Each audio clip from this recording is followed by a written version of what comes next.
विविध स्पर्धा परीक्षेला आणि शालेय परीक्षेमध्ये विचारलेला महत्वाचा घटक म्हणजे भारतातील भौगोलिक प्रदेश. काय आहे? भारतातील भौगोलिक प्रदेश. जॉग्राफिकल मॅप ऑफ इंडिया किंवा जॉग्राफिकल फीचर्स ऑफ इंडिया. आता बघा भारताचा हा नकाशा आहे, त्यामध्ये आपल्याला बघायचंय इंडियन जॉग्राफिकल मॅप. काय बघायचं आहे? Indian geographical map. मग या भारताच्या मुख्य भूमीवर किती महत्वाचे भौगोलिक प्रदेश आहेत? आपल्याला एक 5-6 तरी सांगता आले पाहिजे. आपल्या भारताची जी जमीन आहे ते भौगोलिक प्रदेश आहे ती 5-6 प्रकारे बनलेली आहे. किती प्रकारे? 5-6 प्रकारे. त्याच्यामध्ये वेगवेगळी जमीन आहे आणि मोठ्या प्रमाणात आहे. ते हजारो किलोमीटर, 100 किलोमीटर, 500 किलोमीटर पर्यंत ही जमीन बनलेली आहे. म्हणजे भारताचा आकार 4-5 जमिनीने मिळून बनलेला आहे. तर आपण ओव्हरऑल मध्ये एकदा समजून घेऊया की वरच्या बाजूला तुम्हाला परीक्षेत विचारलेले आहे की हिमालयाची जे क्षेत्रफळ आहे ते कुठून कुठपर्यंत आहे. तर या ठिकाणी जम्मू काश्मीर पासून ते पार या अरुणाचल प्रदेश उत्तर पूर्व भारतापर्यंत हिमालय आहे. आलं लक्षात? याला म्हणायचं हिमालय. आता ही एक जमीन झाली. आता हिमालय किती उंच आहे? 7, 8, 9, 6, 5, 6 किलोमीटर पर्यंत उंच आहे हिमालय. भिंतच आहे ती, पूर्ण भिंत, वॉल आहे, ग्रेट वॉल आहे ती, सगळ्यात उंच भिंत आहे. लक्ष इकडे द्यायचंय. आलं लक्षात? तर एवढी उंच भिंत आहे. कुठून सुरू होतो? भारताच्या जम्मू काश्मीर पासून ते अरुणाचल प्रदेश, इकडे लक्षात घ्या, आसाम पर्यंत इतका हा हिमालय प्रदेश आहे. कुणी जर विचारलं हिमालय कुठे भारताच्या नकाशात दाखवा, तर हे दाखवता आलं पाहिजे. पोलीस असेल, पोलीस भरती, आर्मी भरती, एमपीएससी, युपीएससी ज्यांचा अधिकारी बनण्याचं स्वप्न आहे तर त्याने नोट्स काढून हे रिव्हिजन करणं आवश्यक आहे. रिव्हिजन केलं तर हाच टॉपिक पुन्हा पुन्हा परीक्षेला विचारला जाते. हाच टॉपिक पुन्हा पुन्हा परीक्षेला विचारला जाते. तुमची तयारी पाहिजे, तुमच्या नोट्स पाहिजेत, तर रिव्हिजन कमी वेळेत होते. म्हणजे एवढा मोठा डाटा एका मिनिटात लक्षात राहते. कशामुळं? नोट्समुळं. ठीक आहे, हा पहिला पॉईंट झाला. दुसरा पॉईंट बघूया. Great desert of India. हे झाला एक, नंबर 1. हे झालं number 2. Great desert of India म्हणा भारतातील महान वाळवंट. थरचे वाळवंट. काय नाव आहे इथं त्याला? थर वाळवंट. थर वाळवंट, ग्रेट डेझर्ट ऑफ इंडिया.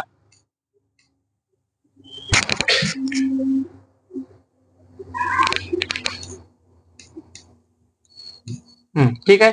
आता वाळवंट हा कोणत्या राज्यामध्ये येते सहजासहजी सांगता आलं पाहिजे आपल्याला पटकन. आहे का? हा, राजस्थान. आणि हेच भारतातील सर्वात मोठं सुद्धा राज्य आहे. मग गुजरातचा काही भाग आहे, काही मध्य प्रदेशचा भाग आहे, काही उत्तर प्रदेशचा भाग आहे, काही पंजाबचा भाग आहे. तर हा वाळवंटी भाग भारताच्या इकडच्या बाजूला आहे. कोणत्या? पश्चिम बाजूला आहे. कोणत्या? आता दिशा एकदा आपण इकडे बघितलं तर इकडे कोणती आहे दिशा? पूर्व. कोणती दिशा आहे? पूर्व. या ठिकाणी आहे दक्षिण. ही दक्षिण दिशा आहे. ह्या दिशा सुद्धा महत्वाच्या, नकाशावरच्या दिशा लक्षात ठेवायच्या. ही दिशा आहे पश्चिम. पश्चिम आहे. जोपर्यंत भारताचा नकाशा समजत नाही तोपर्यंत भूगोल आणि भूगोलाविषयीची माहिती लक्षात राहत नाही. हा भाग आहे उत्तर. नॉर्थ म्हणायच्याला काय म्हणायचं? नॉर्थ. ठीक आहे. तर भारताच्या पश्चिम बाजूला वाळवंट आहे. ठीक आहे. त्यानंतर 1, 2, तिसरा भाग बघूया आपण. उत्तर मैदानी प्रदेश. कोणता? उत्तर मैदानी प्रदेश. The northern plains. प्लेन म्हणजे मैदान म्हणा. प्लेन. प्लेन म्हणजे मैदान. PLAINS. तर या ठिकाणी गंगा नदी आहे, यमुना नदी आहे, कोसी आहे, गंडक आहे, घागर आहे, त्यानंतर खालून येणाऱ्या सोन नदी आहे. अशा विविध नद्यांचा प्रदेश आहे. या ठिकाणी येणारी ब्रह्मपुत्रा नदी आहे.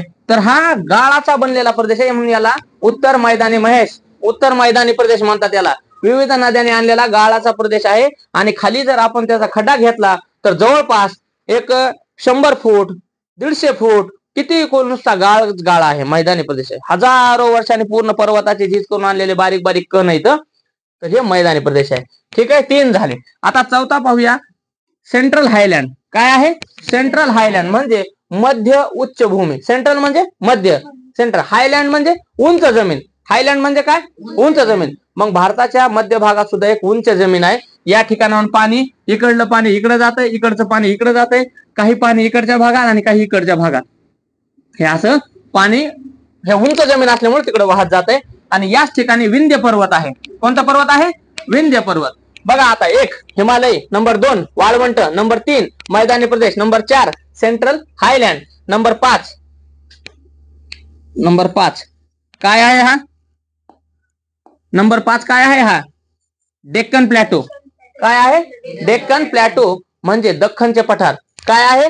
दख्खनचे पठार. लक्षात राहू द्या, दख्खनचे पठार. मग हे पठार म्हणजे काय? तर जमिनीपासून उंच असा चौकोनी टेबल असणारा, सपाट टेबल. जमिनीपासून उंच पर्वत आहे पण कसा आहे? सपाट आहे. मग ते 100 किलोमीटर, 150 किलोमीटर, 200 किलोमीटर एवढा पठार आहे, ते पर्वत आहे. मग आपण सुद्धा पर्वतावरच आहेत, पण कशा सपाट पर्वतावर आहेत. दिसतंय का आपल्याला डोंगर असल्यासारखा? नाही, म्हणून त्याला पठार म्हणतात. बघा भौगोलिक मध्ये एक मैदान असतो नदीच्या कडेला, पुन्हा पठार असते, उंच जमीन पण सपाट, आणि त्याच्यावर मग पुन्हा पर्वत असतो किंवा डोंगर असतो. आलं लक्षात? तर किती झाले बघा? 4 आणि हे 5. म्हणा डेक्कन प्लॅटो, दख्खनचे पठार, महाराष्ट्र, कर्नाटक, तेलंगणा, हे जे भाग आहे जमिनीचा तर त्याला दख्खनचं पठार म्हणतात. लक्षात आलं? हे 5 भूभाग झाले.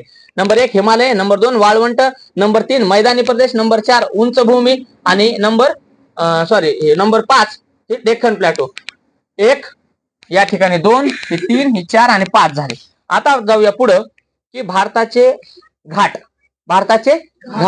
आता भारताच्या घाटामध्ये काय केलेले बघा, तर ही आहे कोणता घाट? पूर्व दिशा आहे. कोणती दिशा आहे? पूर्व. तर हा आहे पश्चिम घाट, पूर्व घाट. पूर्व घाट आहे. कोणता घाट आहे? पूर्व घाट. आणि हा आहे पश्चिम घाट. कोणता आहे? हा आहे 6, हा आहे 7. तर भारताच्या ईस्टर्न साईडला म्हणजेच पूर्व बाजूला असल्यामुळे याला ईस्टर्न घाट म्हणतात, आणि याला वेस्टर्न बाजूला म्हणजेच पश्चिम बाजूला असल्यामुळे याला वेस्टर्न घाट म्हणतात. घाट तुम्हाला माहिती आहे, ज्यावेळेस गाडी घाटातून जाते त्यावेळेस डोंगर असतो, आणि त्या डोंगरामधून रस्ता काढण्यासाठी गाडी वळण घेत असते. ही घाट आहे, म्हणजे डोंगर आहे, उंच डोंगर आहे. ठीक आहे. 2 घाट आहेत भारताकडे, एक ईस्टर्न म्हणजे पूर्व घाट आणि पश्चिम घाट. 7 झाले. आणि त्यानंतर हा आहे भारताचा नॉर्थ ईस्ट इंडिया. काय आहे? नॉर्थ ईस्ट इंडिया म्हणजेच उत्तर पूर्व भारत. काय आहे? उत्तर पूर्व भारत. यालाच आपण 7 सिस्टर म्हणतो. काय म्हणतो? 7 सिस्टर. तर 7 सिस्टर म्हणजे छोटे 7 राज्य. काय आहे? छोटे 7 राज्य.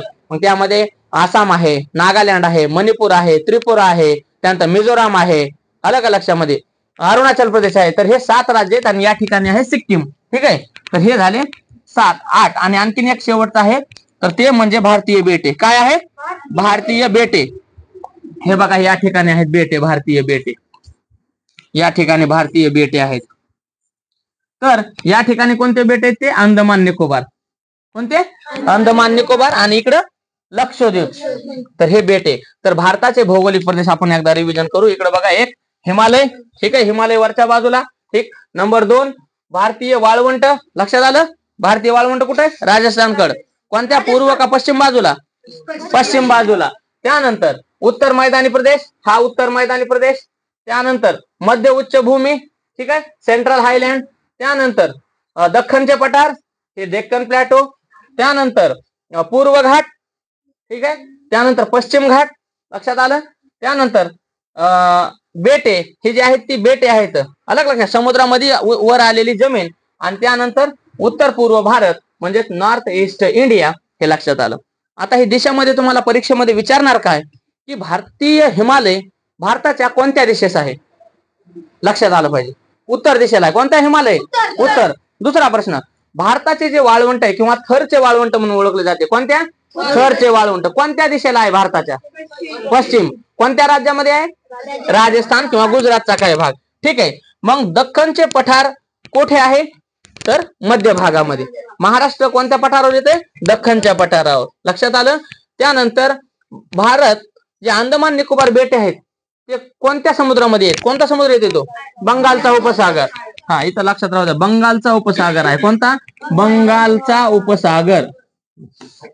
बंगालचा उपसागर. आणि या ठिकाणी जे लक्षद्वीप बेटे आहेत, कोणते? लक्षद्वीप बेटे आहेत. तर ते कोणत्या महासागरात आहेत? अरबी समुद्र. या ठिकाणी श्रीलंका देश आहे. कोणता देश आहे? श्रीलंका. हा, हे झाले भारताचे भौगोलिक प्रदेश. ठीक आहे. तर व्हिडिओ पूर्ण पहा, लाईक, सबस्क्राईब, शेअर करा. जय हिंद.